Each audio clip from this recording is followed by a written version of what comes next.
Yo, how's it going? And Skyline, and welcome to my channel. So it's Tuesday, reset, the 31st of October, and we are on week 10. Let's take a look at what's happening in Destiny this week. We have Festival of the Lost is in full swing. This week's Rotator raid is the Vault of Glass. So if you still haven't got that Vex of Mythoclast, this week will be the last week that you'll be able to farm the last boss for the Vex, or if you're wanting any of the Adept weapons before the new season starts. So it's definitely worth farming. Don't worry if you can't farm this week, you'll still be able to do the raid on normal, but you'll only get one chance per character per week until the new season starts. We also have the Master Crota Raid Challenge. This week's Rotator Dungeons is the exotic Vox Obscura, including legendary weapons. Also, the legendary dungeon, which is the Prophecy, if you're wanting to solo Flawless emblem or just wanting to farm for the legendary weapons. This week's Grandmaster Nightfall and the Adept weapon is the Devil's Lair, and it's the easiest Nightfall of this season, guys. We also have Crucible Node the Mayhem, so if you're still after the seasonal challenge called Flourish of Para, you'll be able to complete that this week. Also, any Gambit lovers, we have bonus Gambit ranks. So if you're looking to complete your seal, or if you're wanting to re-guild your title this week, is the time to complete it. And not forgetting our Eververse, what goodies await for us in the Bright Store this week. So let's jump straight in. But before we do, if you could hit that subscribe button and the thumbs up, it helps me so much that I'll be able to make so much more content, and it helps me able to grow my channel. So let's dive in and let's see what's in store for us this week. So if you haven't had the chance to get your God Rolls or your first memento in Festival of the Lost, don't panic. You still have until the 7th of November, which is 1 week left, to get any God Rolls or mementos for your weapons. Don't forget, if you're going to be farming for the memento, you'll need to complete the legendary quest from Eva Levante in the tower.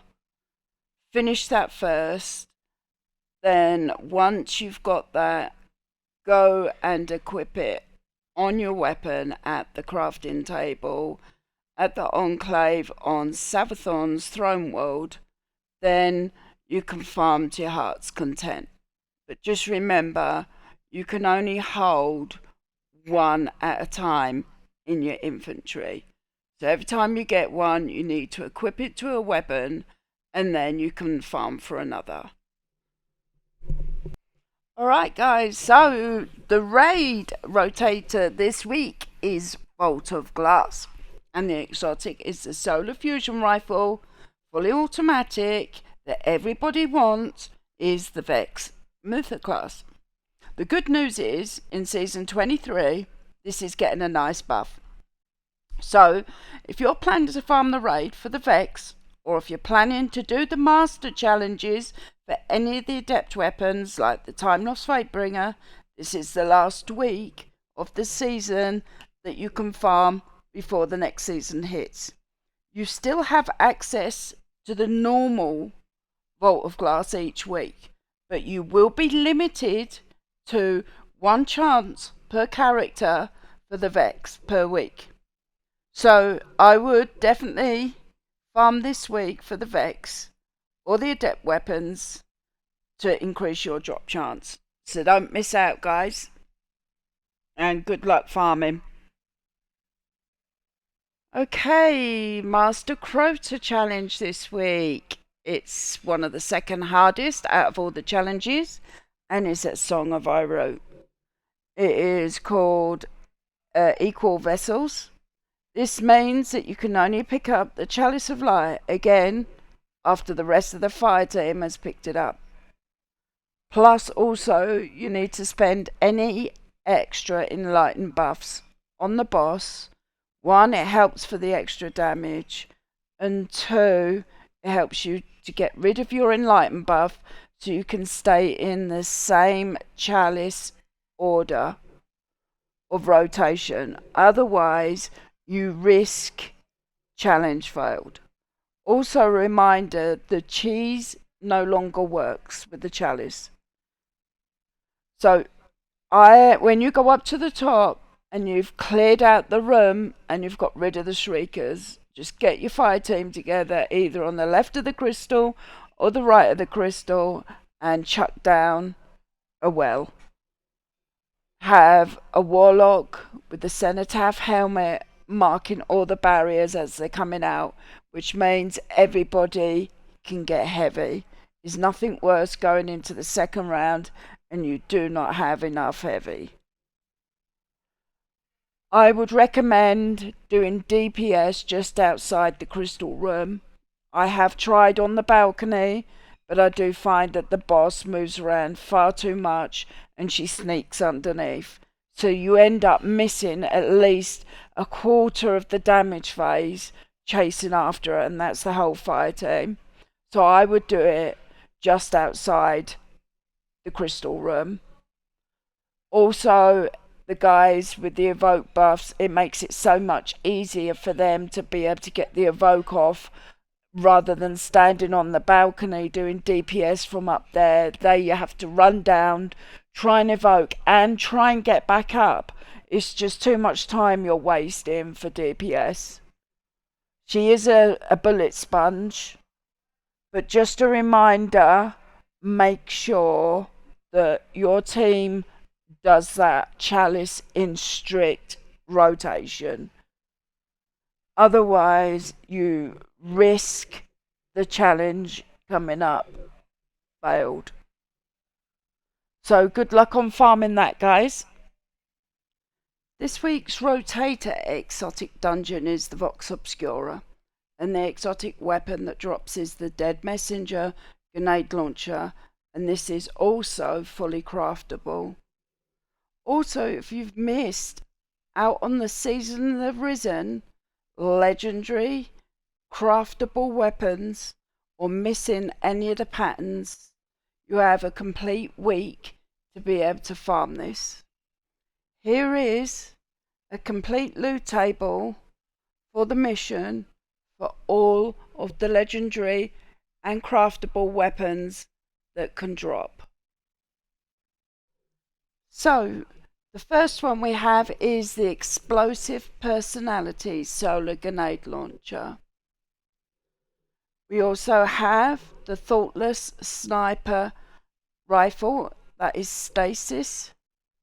A Sweet Sorrow Arc Assault Rifle. Plus, assault rifles are having a buff next season. We have an amazing rapid fire pulse rifle kinetic called the Peace of Mind.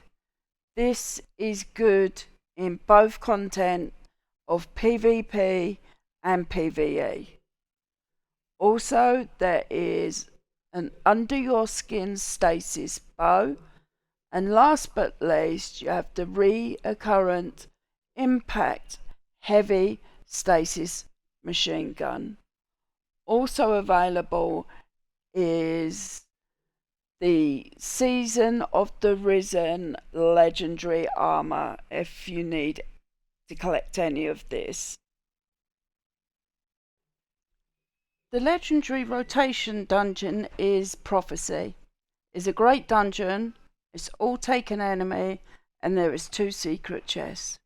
Also an amazing sparrow racetrack if you have the balls of steel. The last boss drops the pinnacle.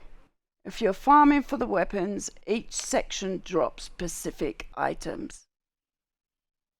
For example, the Phalanx Echo drops the Judgment Hand Cannon and the Long Walk Home Sniper.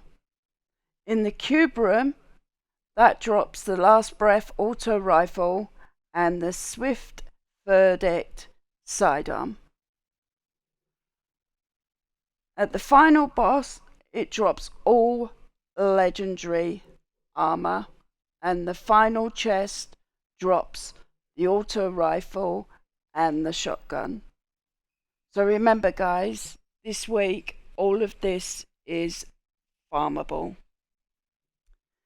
This week's Grandmaster is one of the easiest of the season, and it's the Devil's Lair.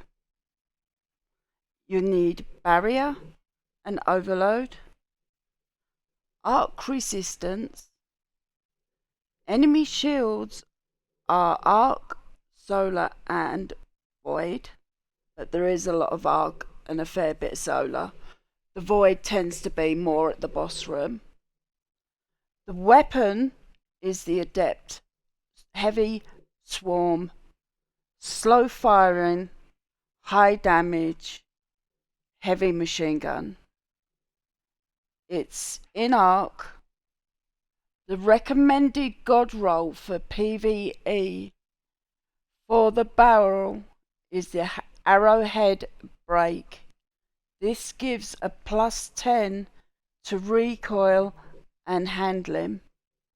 The magazine is accurized rounds, which gives a +10 to your range. Perk 1 is Dynamic Sway Reduction, which gives accuracy and stability while aiming down sights. And perk number 2, Target Lock. Damage increases the longer the weapon remains on the target. You could also opt for Vorpal. The origin trait would be Stunning Recovery.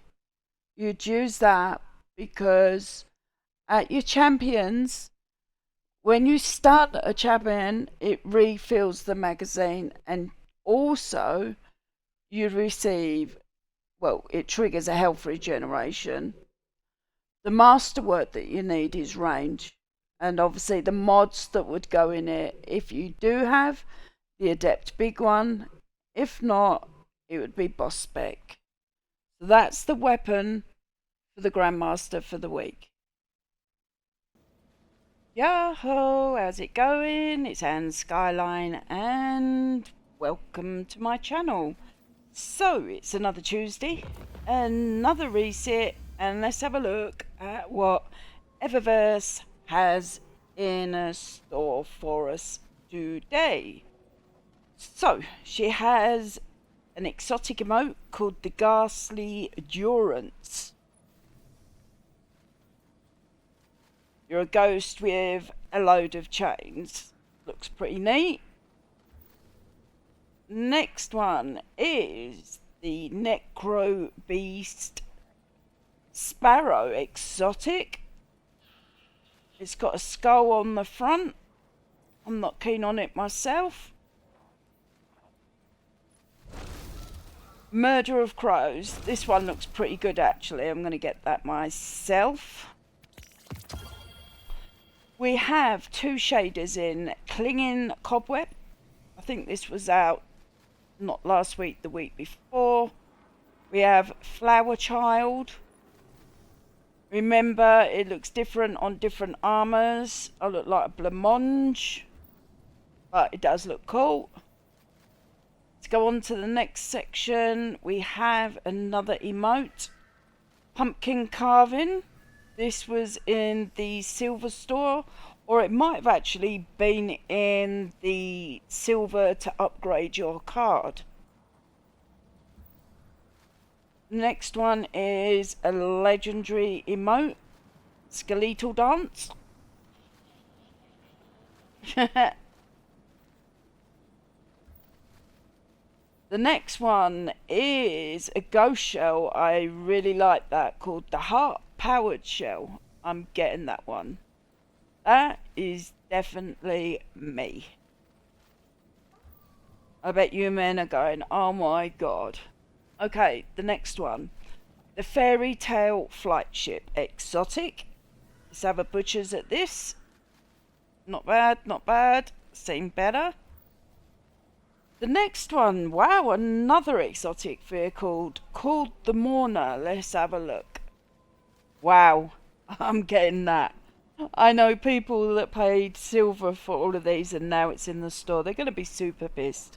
But they should have waited.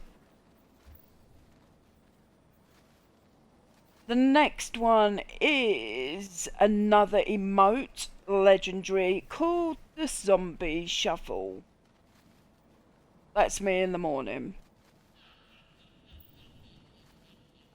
Okay, let's have a look. What else?